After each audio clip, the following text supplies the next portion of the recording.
ജ്ഞാനപീഠ പുരസ്കാരം. ജ്ഞാനപീഠ പുരസ്കാരം ഇന്ത്യയിലെ ഏറ്റവും ഉയർന്ന സാഹിത്യ പുരസ്കാരമാണ്.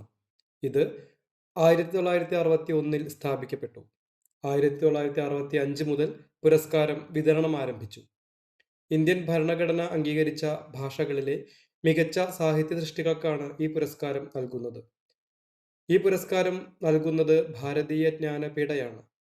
ഇന്ത്യയിൽ ആദ്യമായി ജ്ഞാനപീഠം നേടിയത് ജി ശങ്കരക്കുറുപ്പാണ്.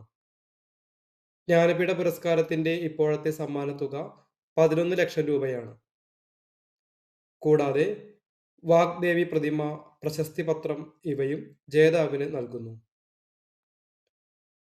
മലയാളത്തിൽ ജ്ഞാനപീഠം നേടിയിട്ടുള്ളത് 6 പേരാണ്.